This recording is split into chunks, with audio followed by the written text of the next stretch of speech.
The mahogany doors of the penthouse office slammed shut with a thunderous echo that made the crystal chandelier tremble.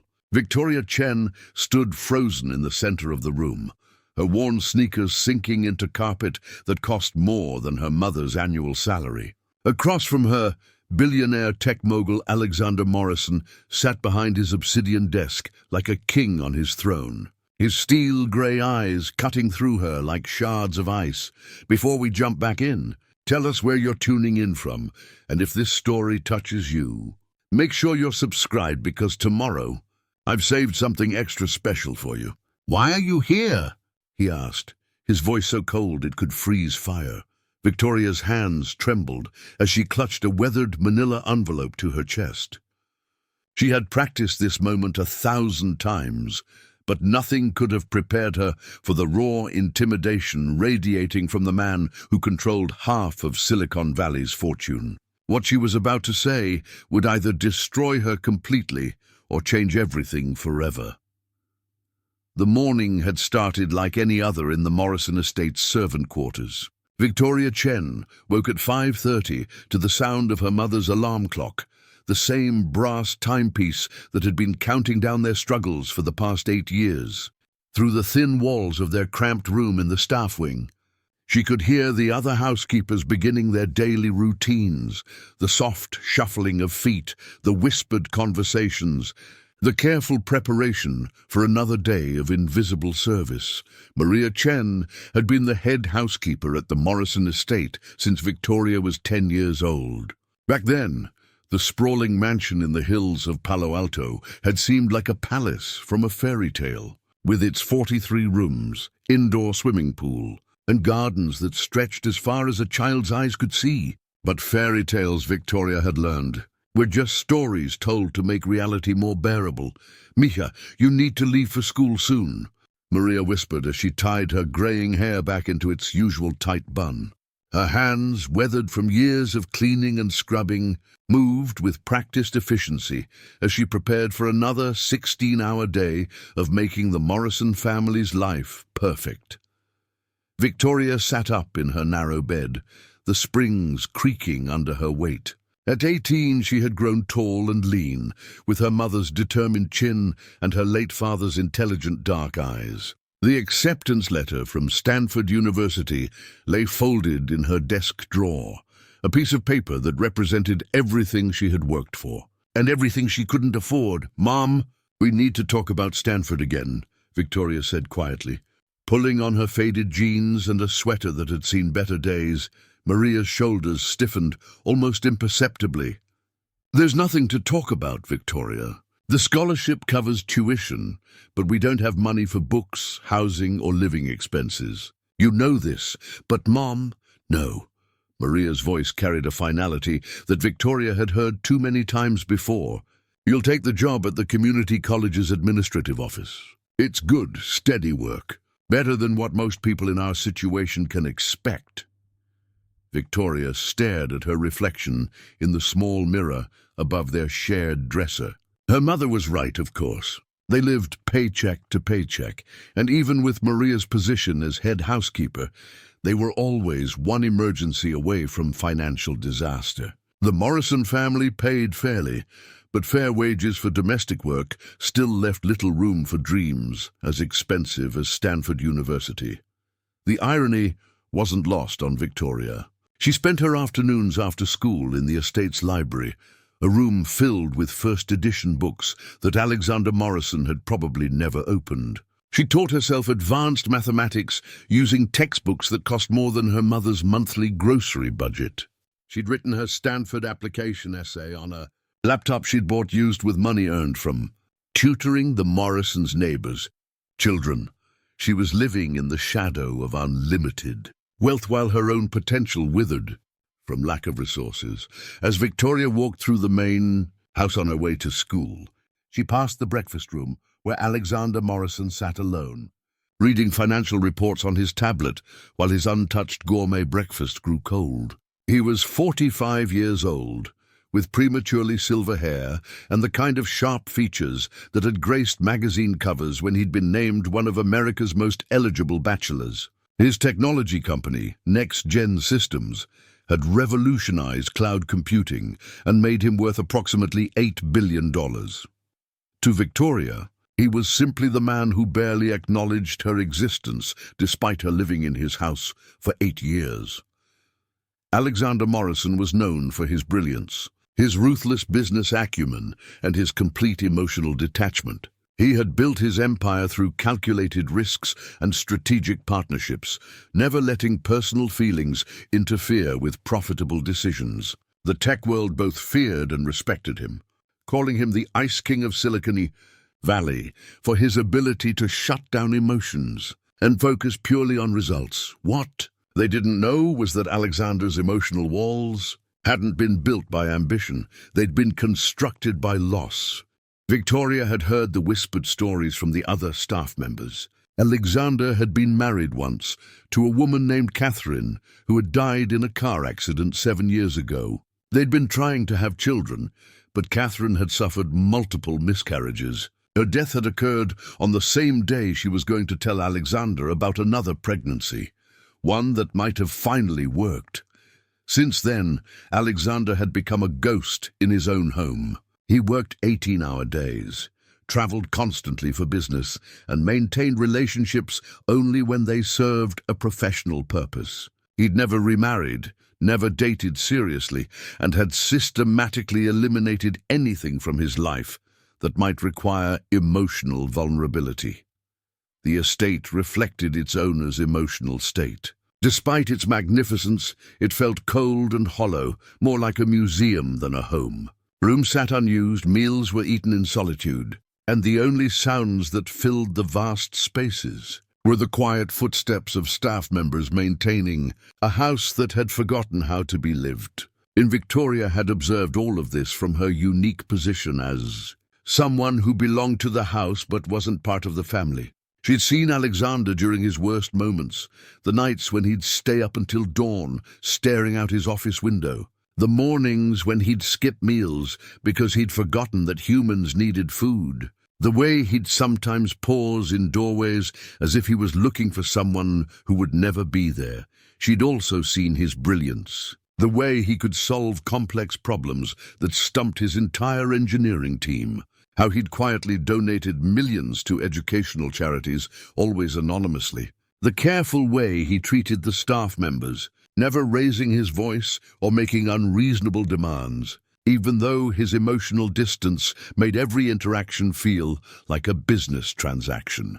Victoria had often wondered what it would be like to have a real conversation with him, not as the maid's daughter seeking permission to use the library, but as one intelligent person speaking to another. She'd imagined discussing the philosophical implications of artificial intelligence, or debating the ethics of wealth distribution, or simply asking him what it felt like to have unlimited power to change the world.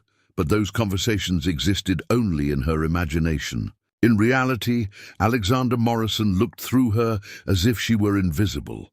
On this particular morning, as Victoria passed the breakfast room, something was different. Alexander wasn't reading his reports or checking his phone. Instead, he was staring at a framed photograph on the table beside him, a picture of Catherine that he usually kept hidden in his desk drawer. For just a moment, Victoria saw something crack in his carefully maintained facade.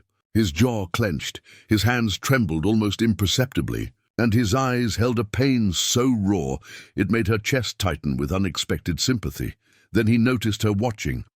Alexander's expression snapped back to its usual mask of cold professionalism. "Is there something you need?" he asked, his voice carrying the tone he typically reserved for dismissing unwanted interruptions. "No, sir. Just heading to school." Victoria's response was automatic, polite, and designed to make her as forgettable as possible. Alexander nodded once and returned his attention to his tablet, effectively erasing her from his awareness. But Victoria had seen behind the mask, if only for an instant, and the glimpse had changed something fundamental in how she understood the man who controlled her family's livelihood. As she walked to school that morning, Victoria couldn't shake the image of Alexander's pain-filled eyes. She'd spent so many years resenting the vast inequality between their lives, focusing on what he had and what she lacked. But she'd never considered what he might have lost. The thought followed her through her classes, during her shift at the tutoring center, and into the evening as she helped her mother prepare dinner for the Morrison household. It crystallized into something approaching understanding. Alexander Morrison wasn't just wealthy and emotionally distant. He was a man who had built walls so high and thick that he'd trapped himself inside them. And Victoria, who had spent her entire life studying the psychology of human behavior through books and observation, began to wonder if those walls could ever be broken down. She had no way of knowing that her wondering would soon be put to the ultimate test. 3 weeks passed before Victoria found the courage to act on the plan that had been forming in her mind. During those weeks, she watched Alexander Morrison more carefully than ever before, studying his patterns, his habits, and the subtle signs that revealed the man beneath the billionaire facade. She noticed how he always left his office door slightly ajar when he worked late into the night, as if hoping someone might interrupt his solitude. She observed the way he would sometimes pause at the framed photos lining the hallway, pictures of company achievements and business milestones, but never personal memories. Most telling of all, she saw how he would stand at his bedroom window every evening at exactly 9:15, staring out at the city lights for precisely 10 minutes before closing the curtains and disappearing. Into his isolated world, Victoria began timing her study sessions in the library to coincide with his late-night work hours. She would position herself where she could see into his office through the partially open door, watching as he rubbed his temples during difficult phone calls with overseas partners, or how his shoulders would slump when he thought no one was looking. Preparing and narrating this story took us a lot of time, so if you are enjoying it, subscribe to our channel. It means a lot to us. Now back to the story. The breakthrough came on a Thursday evening when Victoria discovered something that would change everything. She had been researching scholarship opportunities on the library computer when she accidentally clicked on a folder labeled Personal Archive that had been left open on the desktop. Her finger had slipped on the trackpad, and suddenly she was looking at a screen filled with documents she had no business seeing. Her first instinct was to close the window immediately and pretend nothing had happened. But one file name caught her eye. Catherine's letters read "When hope is gone." Victoria knew she should look away. This was private, intimate, sacred territory that belonged to Alexander's grief. But her hand moved to the mouse of its own accord, and before she could stop herself, she had opened the file. What she found broke her heart completely. The folder contained dozens of letters that Catherine Morrison had written to her husband during their marriage. They weren't love letters in the traditional sense. They were deeper than that. Catherine had written about her dreams for their future children, her hopes for the impact Alexander's wealth could have on the world, and her vision of the man he could become if he learned to open his heart fully. One letter, dated just 3 months before Catherine's death, contained a passage that made Victoria's breath catch in her throat. "My dearest Alexander, I know you think your greatest strength is your ability to separate emotion from logic, but I see your real power in the moments when you let your guard down. Yesterday, when you didn't know I was watching, you spent 20 minutes helping that young boy fix his bicycle chain in our driveway. You were patient, kind, and genuinely invested in teaching him something useful. That's the man who could change the world, not through cold business decisions, but through human connection. I hope someday you'll see yourself the way I see you." Victoria scrolled through more letters, each one revealing layers of Alexander's personality that the world never saw. Catherine wrote about his secret donations to children's hospitals, his anonymous funding of scholarships for underprivileged students, and his habit of personally interviewing every employee in his company to ensure they felt valued and heard. But the most devastating discovery came in Catherine's final letter, written the morning of her death. "Alexander, I'm pregnant again, and this time feels different. I can sense that this baby is going to make it. I'm going to tell you tonight when you get home from your London trip. I know you're scared to hope again after all our losses, but I need you to know that even if this doesn't work out, your capacity to love hasn't diminished. You pour your heart into everything you do, whether it's building a company or holding my hand during doctor's appointments. Our future children will be lucky to have a father who loves so deeply, even when he's afraid to show it. Victoria closed the laptop with shaking hands, her eyes filled with tears she couldn't explain. She had stumbled upon the private tragedy of a man who had loved so completely that losing everything had nearly destroyed him. Alexander Morrison wasn't emotionally cold by nature. He was emotionally frozen by grief. The realization hit her like a physical blow. Every interaction she'd observed, every moment of distance she'd interpreted as arrogance or indifference, suddenly made perfect sense. Alexander had loved Catherine with the same intensity he brought to everything in his life. And when she died, he had lost not just his wife and unborn child, but his entire understanding of how to be human. Victoria spent the next few days processing what she had learned. She found herself looking at Alexander with completely different eyes, seeing the subtle signs of a man who was drowning in his own isolation but had forgotten how to ask for help. The plan that emerged from her newfound understanding was both simple and terrifying. Victoria realized that Alexander Morrison needed something his billions couldn't buy.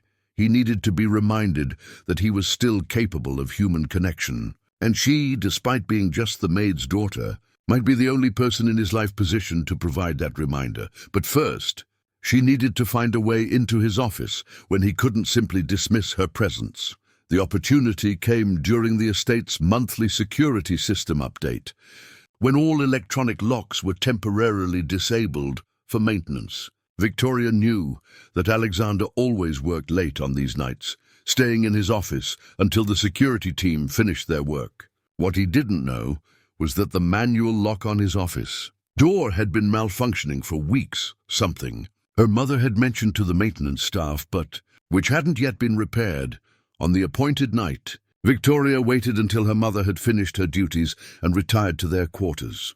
Then, wearing her best dress, a simple blue outfit she'd bought for her high school graduation, she made her way through the darkened corridors of the mansion toward Alexander's office, her heart hammered against her ribs as she approached the familiar mahogany doors. Light spilled from beneath them, and she could hear the soft clicking of keyboard keys as Alexander worked on whatever deal or crisis currently demanded his attention. Victoria raised her hand to knock, then hesitated. What she was about to do could result in her and her mother being fired immediately. Alexander Morrison was not a man who tolerated interruptions, especially from household staff, and certainly not from the teenage daughter of his housekeeper. But the image of Catherine's letters filled her mind, the picture of a man who had once been capable of deep love and genuine connection, who had slowly buried those qualities under layers of protective ice. If Victoria was right about what Alexander needed, then the risk was worth taking. If she was wrong, she would destroy everything her mother had worked to build. Victoria knocked 3 times. Firm and deliberate, the typing stopped immediately. "Come in." Alexander's voice carried its usual tone of controlled authority, though Victoria detected a note of surprise. He clearly wasn't expecting visitors at this hour. Victoria turned the handle and stepped into the office, immediately struck by how different the space felt at night. During her previous brief visits, the room had seemed imposing but formal. Now, illuminated only by the warm light of Alexander's desk lamp and the glow from his multiple computer screens, it felt intimate and surprisingly vulnerable. Alexander looked up from his work, his expression shifting from mild curiosity to barely concealed irritation when he saw who had entered. "Victoria." He spoke her name like a statement rather than a greeting. "It's nearly midnight. What could you possibly need that couldn't wait until morning?" Victoria forced herself to walk closer to his desk. Clutching the manila envelope she had prepared, a collection of her Stanford acceptance letter, her scholarship documentation, and a detailed plan she had written for maximizing the educational opportunities available to the children of household staff members. But now, standing in front of the man who controlled her family's livelihood, Victoria realized that her carefully prepared speech about educational inequality and wasted potential felt inadequate. What Alexander Morrison needed wasn't a lecture about social responsibility. He needed to remember what it felt like to care about another person's future. "Mr. Morrison," Victoria began, her voice steadier than she had expected, "I need to show you something that I think you've forgotten how to see." Alexander Morrison's fingers stopped moving across his keyboard entirely. He leaned back in his leather chair, his steel-grey eyes narrowing, as he studied Victoria with the same intensity he typically reserved for hostile takeover negotiations. "Something I've forgotten how to see?" His voice carried a dangerous edge that made Victoria's pulse quicken. "You're 18 years old, Victoria. What could you possibly know about what I've forgotten?" The question hung in the air between them like a challenge. Victoria could feel the weight of the moment pressing down on her shoulders. Everything she had planned to say seemed inadequate now that she was actually facing the full force of Alexander Morrison's attention. "I know that 7 years ago, your wife Catherine wrote you a letter about a bicycle," Victoria said quietly, her words cutting through the silence like a blade. The change in Alexander's demeanor was instantaneous and terrifying. His face went completely white, and he stood up so abruptly that his chair rolled backward and crashed into the window behind his desk. His hands pressed flat against the desktop, his knuckles turning white as he leaned forward like a predator about to strike. "How dare you?" His voice was barely above a whisper, but it carried more menace than any shout could have conveyed. "How dare you come into my home and speak about things that are none of your concern?" Victoria's instinct screamed at her to apologize, to run, to somehow undo what she had just done. But she forced herself to stay rooted in place, remembering Catherine's words about Alexander's capacity for love hiding beneath his protective walls. She wrote that she watched you help a young boy fix his bicycle chain. Victoria continued, her voice trembling but determined. "She said it took you 20 minutes, and you were patient and kind, and that you taught him something useful.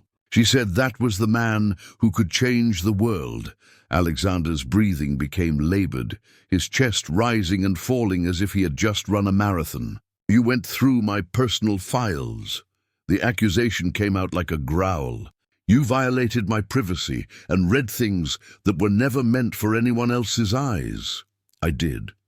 Victoria's admission was simple and honest. "And I'm not going to apologize for it, because what I found there was proof that you're not the man you pretend to be." Alexander walked around his desk with controlled, predatory movements until he was standing directly in front of Victoria. At 6 feet 2 inches, he towered over her, using his physical presence as intimidation, the same way he had dominated boardrooms across 3 continents. "You have no idea who I am," he said through clenched teeth. "You live in my house, you eat food I provide, your mother draws a salary I sign, and you think that gives you the right to psychoanalyze me. You're nobody, Victoria. You're the daughter of my employee, and you have exactly 60 seconds to give me one reason why I shouldn't fire your mother tonight and have you both escorted off my property." The cruelty in his words hit Victoria like physical blows. But underneath his anger, she could see something else: fear. Alexander Morrison, the man who had stared down senators and CEOs without flinching, was afraid of what she might say next. "Because you need to hear this," Victoria said, surprising herself with the steadiness in her voice. "Because Catherine saw something in you that you spent 7 years trying to kill. And it's still there whether you want to admit it or not. Don't you dare speak her name."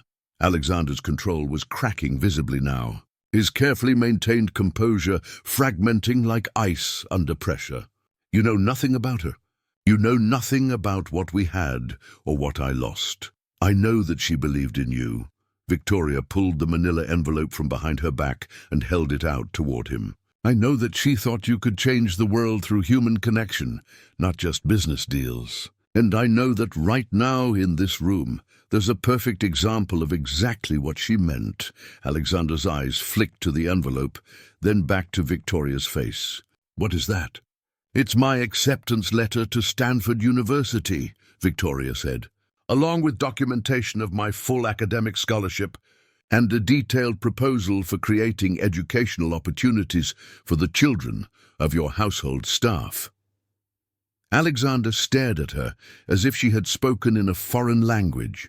What does your college acceptance have to do with anything? I'm not going to Stanford, Victoria continued. Even with the scholarship, we can't afford the living expenses, books, or other costs. My mother has been working in this house for 8 years, saving every penny she can, and it's still not enough. So I'll take a job at the community college instead and watch my potential get smaller every year. That's unfortunate, Alexander said coldly. But it's not my problem. Thousands of students face financial hardships. I'm not a charity. Victoria smiled then, and the expression was so unexpected that Alexander actually took a step backward. But you are a charity, she said. You've donated over $50 million to educational causes in the past 5 years, always anonymously. You've funded scholarships for hundreds of students you've never met. You've built libraries in communities that couldn't afford them. Catherine wrote about it in her letters, how proud she was of your secret generosity. Alexander's jaw clenched tighter. Those are business decisions, tax write-offs. No, they're not. Victoria opened the envelope and pulled out a single sheet of paper. This is a list of every anonymous donation you've made to educational charities since Catherine died. I spent 3 weeks researching the patterns, cross-referencing the timing with your travel schedule and company earnings reports. Do you know what I found? Alexander said nothing, but his breathing had become shallow and rapid. Every single donation was made on a date that had significance to Catherine, Victoria continued. Her birthday, the anniversary of your first date, the day you got married, the day she died. You've been honoring her memory by helping other people achieve the dreams she believed education could provide. Stop! The word came out as a broken whisper. You gave $2 million to inner-city schools on the anniversary of Catherine's death last year, Victoria pressed on. The donation was made at 9:15 p.m., the exact same time you stand at your bedroom window every night, looking out at the city lights. You were thinking about her when you made that donation, weren't you? You were thinking about what she would have wanted you to do. Alexander's legs seemed to give out from under him. He stumbled backward until he hit his chair and collapsed into it, his head falling into his hands. When he spoke again, his voice was muffled and thick with emotion. You don't understand, he said. I can't care about individual people anymore. It hurts too much when they're gone. Victoria moved closer, no longer afraid of his anger, because she could see the pain underneath it. But you do care, she said gently. You care so much that it terrifies you. The bicycle boy Catherine wrote about? You still do things like that. Last month, you spent an hour helping Mrs. Rodriguez's grandson with his science project when he was visiting the estate. You taught him about circuit boards and electrical engineering, and he hasn't stopped talking about it since. Alexander looked up at her with red-rimmed eyes. How could you possibly know that? Because I pay attention, Victoria said. I see how you interact with people when you think no one is watching. You remember the names of every staff member's children. You know about Mrs. Patterson's arthritis and make sure she's not assigned tasks that will aggravate it. You personally approved the medical leave for James Martinez when his wife was diagnosed with cancer, and you continued paying his full salary even though company policy only covers partial pay. Those are just practical decisions, Alexander said weakly. No, they're not, Victoria replied. They're the actions of a man who cares deeply about other people, but has convinced himself that caring is dangerous. Catherine saw that in you, and she was right. Victoria knelt down beside Alexander's chair, bringing herself to his eye level. When she spoke again, her voice was soft but unwavering. "Mr. Morrison, I'm not asking you to fund my education because you owe me something. I'm asking you to fund it because Catherine believed you could change the world through human connection, and helping me go to Stanford would be proof that she was right." Alexander stared at her for a long moment, his breathing gradually returning to normal. When he finally spoke, his voice was barely audible. "What makes you think you're worth the investment?" Victoria smiled and pulled out the final document from her envelope, a comprehensive business plan she had been working on for months. "Because I'm not just asking for charity," she said. "I'm offering you a partnership." Alexander Morrison straightened in his chair, his business instincts kicking in despite the emotional turmoil Victoria had just unleashed. The word partnership had cut through his defenses more effectively than any appeal to his emotions could have managed. A partnership. His voice regained some of its characteristic authority, though it still carried traces of the vulnerability he had just exposed. "You're 18 years old, Victoria. What kind of partnership could you possibly offer someone in my position?" Victoria stood up and moved to the other side of his desk, spreading out the documents she had prepared with the methodical precision of someone who had rehearsed this moment countless times. "The Morrison Foundation for Educational Excellence," she said, sliding the first document toward him. "A comprehensive program designed to identify and develop untapped intellectual potential in underserved communities, starting with the households of your own employees." Alexander's eyebrows rose slightly as he scanned the professionally formatted proposal. Despite himself, he was impressed by the thoroughness of her research and the sophistication of her presentation. "You've been busy," he said dryly, flipping through pages of demographic analysis, cost projections, and implementation timelines. "I've been preparing for this conversation for 3 months, Victoria replied. "Ever since I realized that your current charitable giving, while generous, lacks strategic focus and measurable impact assessment." Alexander's head snapped up, his eyes sharpening with something that looked almost like amusement. "You're critiquing my philanthropic strategy." "I'm identifying optimization opportunities," Victoria corrected smoothly. "Your anonymous donations are admirable, but they're reactive rather than proactive. You give money to existing problems instead of investing in systemic solutions that prevent those problems from occurring." Alexander leaned back in his chair, studying Victoria with the same intense focus he had once reserved for Catherine during their late-night discussions about changing the world. This young woman wasn't just asking for help. She was challenging him intellectually in a way no one had dared to do since his wife's death. "Explain," he said simply. Victoria moved to the next document, a detailed analysis of educational outcomes among the children of household staff members across Silicon Valley's wealthiest estates. 73% of domestic workers' children never attend four-year universities, despite many of them demonstrating exceptional academic potential, she began. "They're surrounded by resources they can't access, living in households with multi-million-dollar libraries while struggling to afford basic textbooks.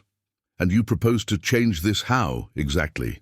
Victoria's eyes lit up with the kind of passion Alexander hadn't seen since Catherine used to discuss her dreams for their future children by creating a comprehensive development pipeline that starts in elementary school and continues through graduate education, she said, pulling out a flowchart that mapped her entire vision: identification, mentorship, academic support, financial assistance, and most importantly, professional networking opportunities. Alexander studied the diagram, noting the careful attention to detail and the realistic progression of support services. This would require significant infrastructure investment. Initial startup costs of approximately $12 million, Victoria agreed, with ongoing operational expenses of $4 million annually. But the return on investment extends far beyond financial metrics, such as Victoria moved to her final document, a projection, analysis that had taken her weeks to compile. Each student who completes this program has the potential to earn an average of $2.3 million, more over their lifetime compared to current trajectories. But more importantly, they become catalysts for social mobility in their own communities. Conservative estimates suggest that every graduate will positively impact the educational outcomes of at least 15 other individuals through mentorship, family influence, and community leadership. Alexander was quiet for several minutes, methodically reading through Victoria's projections with the same intensity he brought to major acquisition deals. When he finally looked up, his expression was unreadable. "This is impressive work," he admitted. "But it still doesn't explain why you're presenting it to me at midnight in my private office." Victoria took a deep breath, knowing that her next words would either seal her fate or destroy everything she had worked toward. "Because I'm not just proposing to be the first beneficiary of this program," she said. "I'm proposing to be its architect, director, and primary advocate. I want to build this foundation with you, not for you." Alexander's eyes widened slightly. "You want to work for me?" "I want to work with you," Victoria corrected.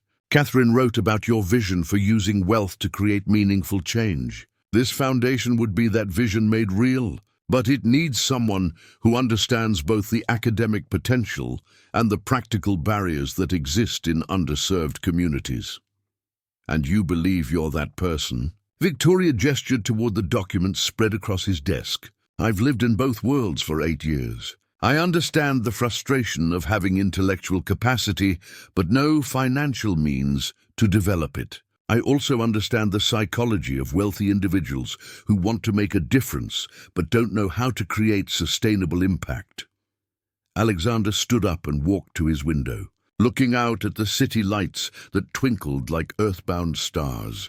Victoria could see his reflection in the glass, noting the way his shoulders had relaxed, and his breathing had become steady and thoughtful.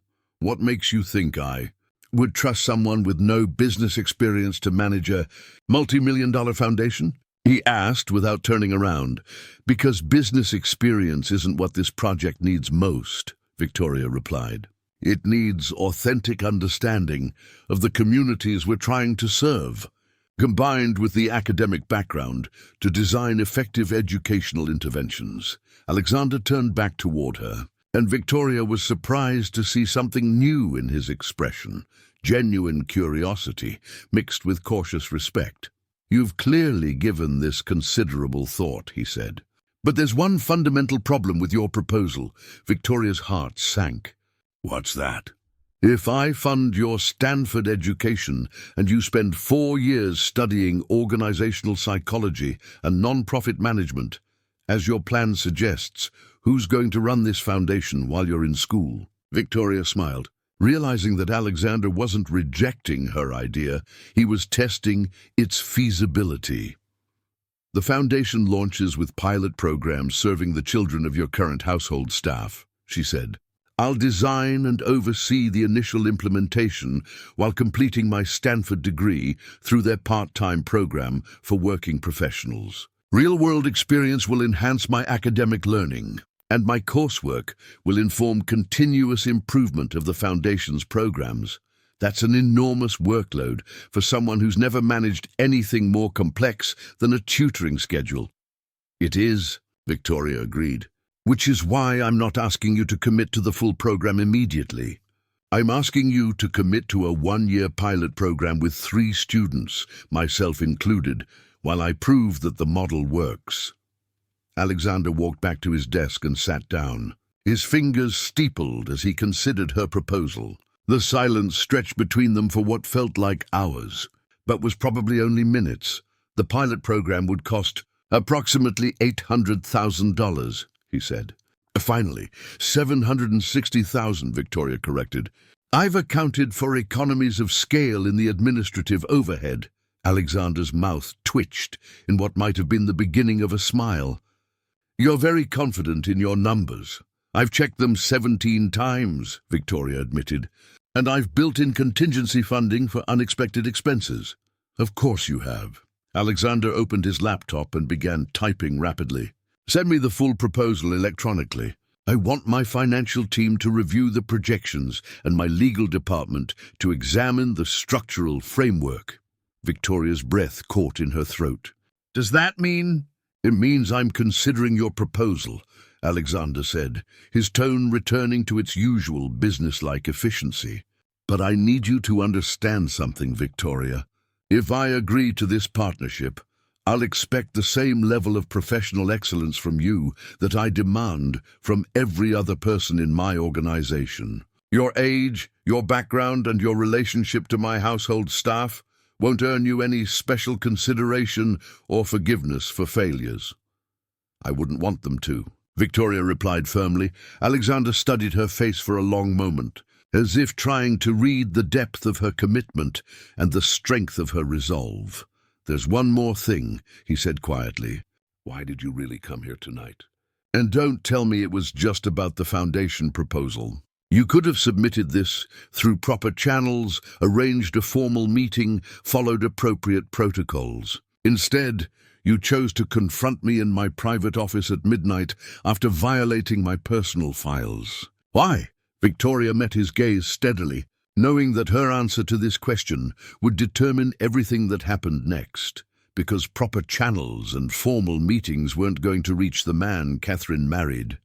She said softly, "They would have reached the businessman who spent 7 years hiding from human connection, and that man would have dismissed my proposal without ever really considering what it could mean." Alexander was quiet for so long that Victoria began to wonder if she had finally pushed too far. When he spoke again, his voice was barely above a whisper. "Catherine would have liked you," he said. "She would have admired your courage and your refusal to accept limitations that other people tried to impose on your future." "I think she would have been proud of you too," Victoria replied, "for considering this proposal, for taking a chance on someone who believes in the same vision she did." Alexander nodded slowly, then extended his hand across the desk. "Send me the electronic proposal by tomorrow evening," he said. "We'll schedule a formal presentation for next week, and I'll give you my decision within 30 days. Victoria shook his hand, feeling the calluses on his fingers that came from years of working late into the night, building something larger than himself. "Thank you, Mr. Morrison," she said, "for listening, for consideration, for remembering." As Victoria turned to leave, Alexander called out one final question. "Victoria, what happens if I say no?" She paused at the door, looking back at the man who held her future in his hands. "Then I'll find another way," she said simply. "But you'll have missed the chance to build something that would have made Catherine proud."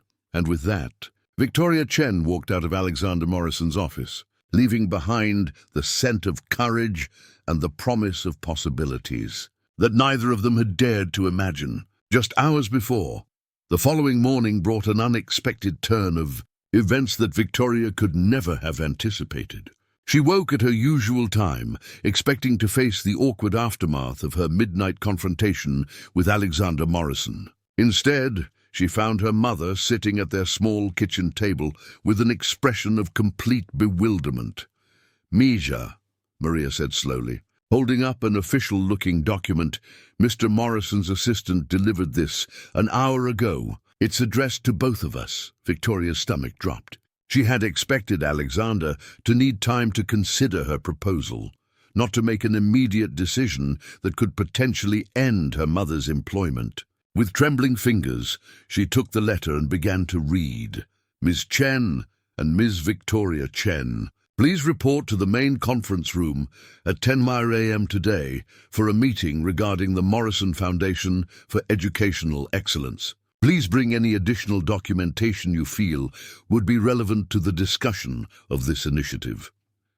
Professional attire is requested. Regards, Sarah Kellner, Executive Assistant to Mr. Morrison." Victoria read the letter 3 times before its implications fully sank in. Alexander hadn't just agreed to consider her proposal. He had already given it an official name and scheduled a formal meeting. Victoria Maria said carefully. "What exactly did you do last night?" Over the next hour, Victoria explained everything to her mother, the discovery of Catherine's letters, her research into Alexander's charitable giving patterns, the comprehensive foundation proposal, and the midnight confrontation that had led to this moment. Maria listened in stunned silence, occasionally shaking her head in disbelief. "You went through Mr. Morrison's personal files?" Maria asked when Victoria finished her explanation. "Yes, Mom. I know it was wrong, but... And you confronted him in his private office without permission?" "I had to. There was no other way to... And you presented him with a business proposal that would require millions of dollars in funding?" "Mom, I can explain."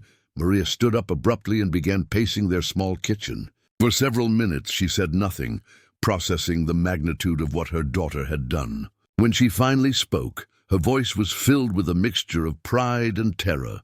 "Victoria, you either just secured our future or destroyed it completely. There's no middle ground here." At exactly 10 a.m., Victoria and Maria entered the main conference room of the Morrison estate.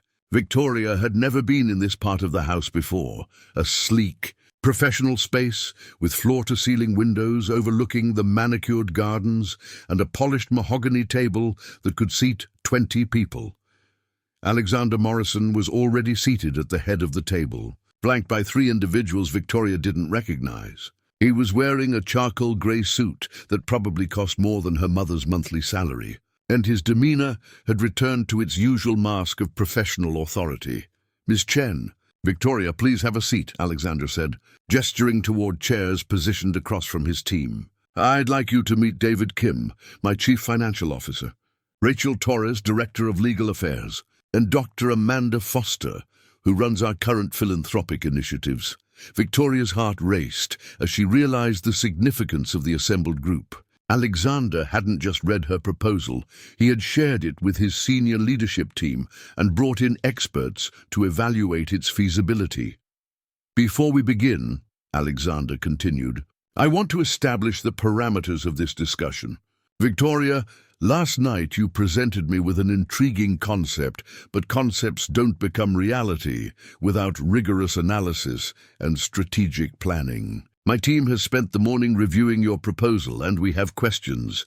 David Kim opened a leather portfolio and pulled out several documents. "Let's start with the financial projections," he said in a crisp, professional tone.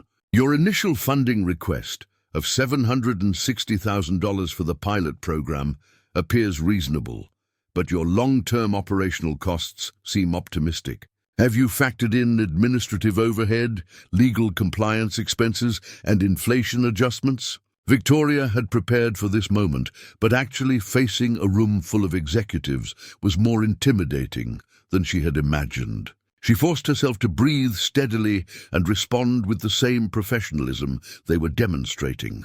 "I've built in a 15% contingency for unforeseen administrative costs," she replied, "and the operational projections include annual inflation adjustments of 3%.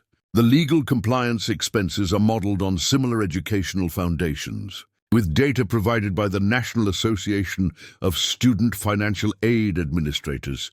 Rachel Torres leaned forward, her expression skeptical.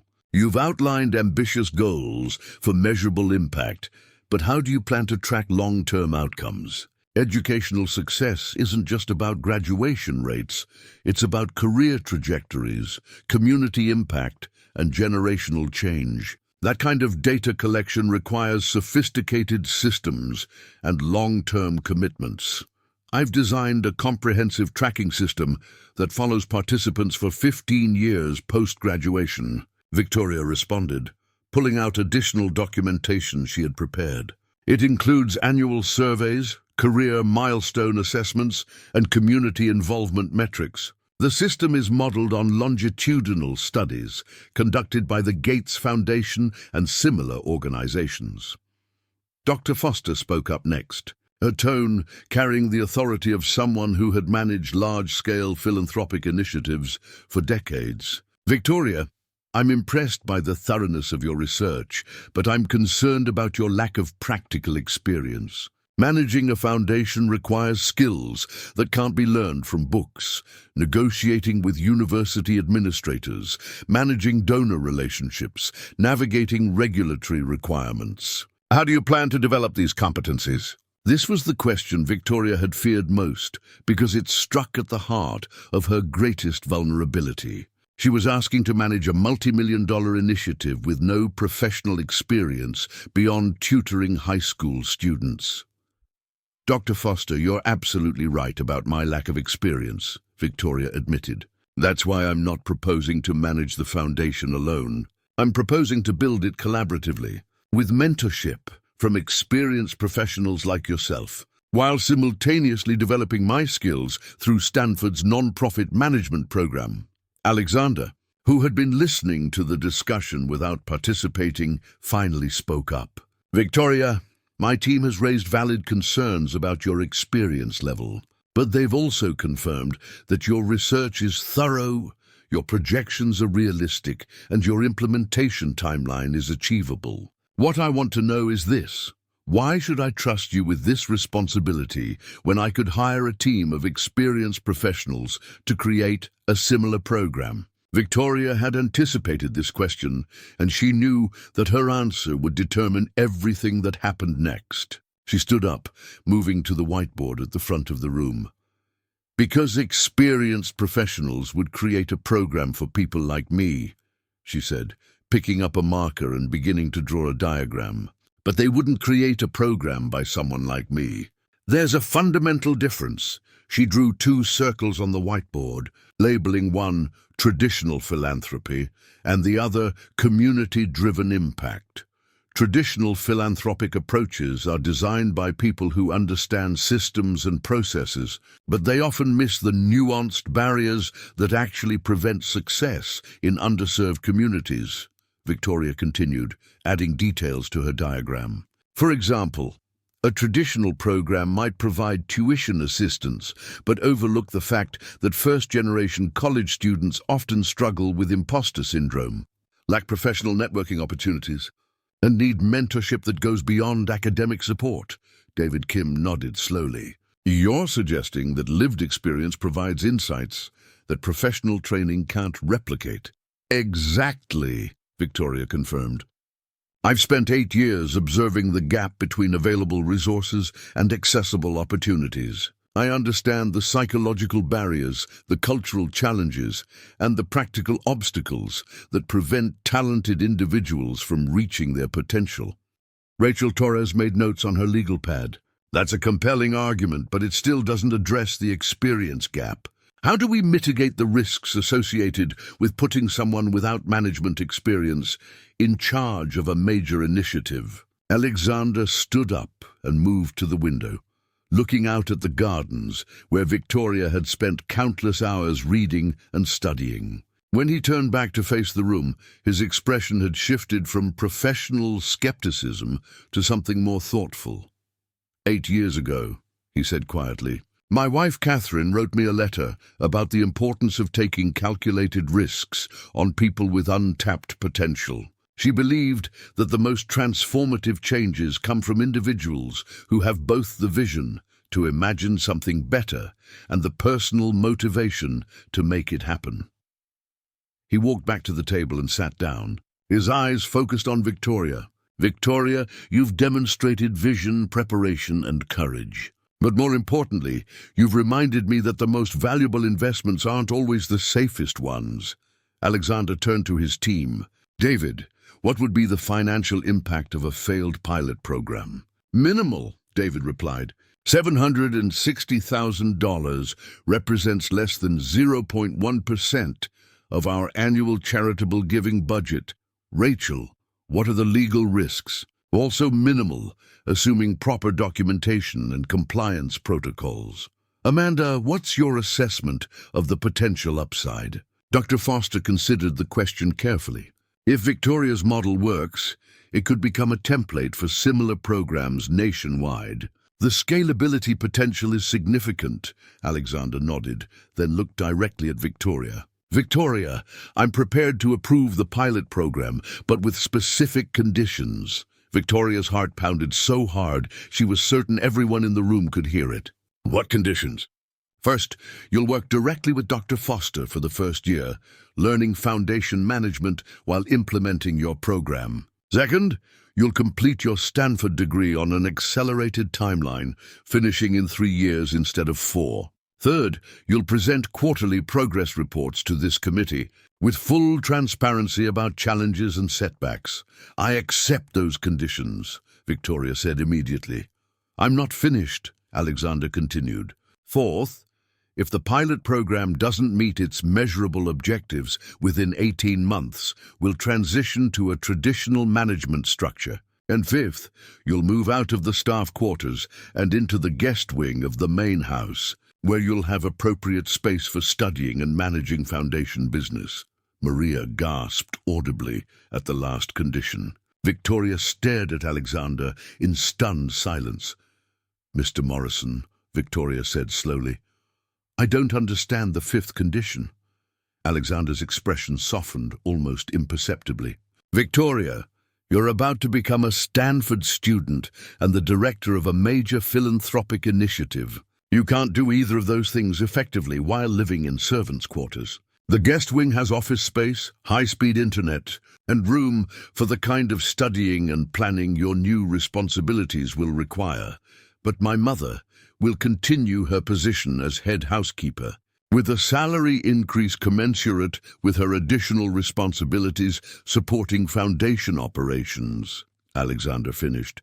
Maria, if you're willing, I'd like you to serve as the foundation's administrative coordinator. Maria's eyes filled with tears. Mr. Morrison, I don't know what to say. Say yes, Alexander replied simply. Both of you have demonstrated loyalty, competence, and integrity over the past 8 years. It's time that loyalty was rewarded appropriately. Victoria felt tears threatening to overwhelm her composure, but she forced herself to maintain professional demeanor. Mr. Morrison, why are you doing this? Why are you taking such a significant risk on someone with no experience? Alexander was quiet for a long moment, his gaze moving to a framed photograph on the conference room wall, a picture of him and Catherine at a charity gala, both of them smiling with genuine joy, because 7 years ago, I made a promise to my wife that I would use our wealth to create meaningful change in the world, he said softly. I've honored that promise through donations and charitable giving, but I've never truly embraced the kind of personal investment Catherine believed was necessary for real transformation. He looked directly at Victoria, and for the first time since she had known him, his expression was completely open and vulnerable. Victoria, you didn't just present me with a business proposal last night. You reminded me what it feels like to believe in someone's potential, to invest in their dreams, and to take the kind of personal risk that creates genuine human connection. Alexander stood up and extended his hand toward Victoria. Welcome to the Morrison Foundation for Educational Excellence. Director Chen. As Victoria shook his hand, she realized that she had achieved something far more significant than funding for her education, or even the creation of her foundation. She had helped a broken man remember how to hope again.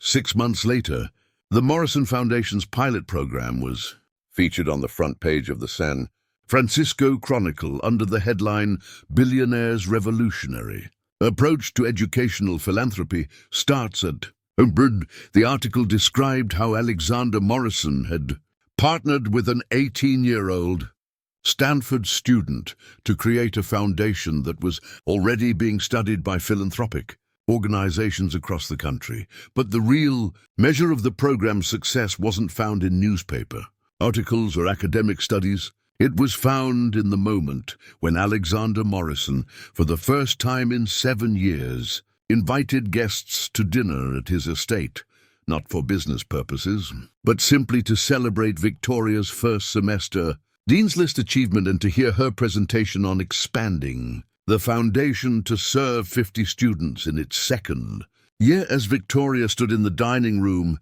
that had been empty for so long, watching Alexander laugh at something her mother had said while Dr. Foster discussed curriculum improvements with David Kim, She realized that Catherine Morrison's vision had finally come true.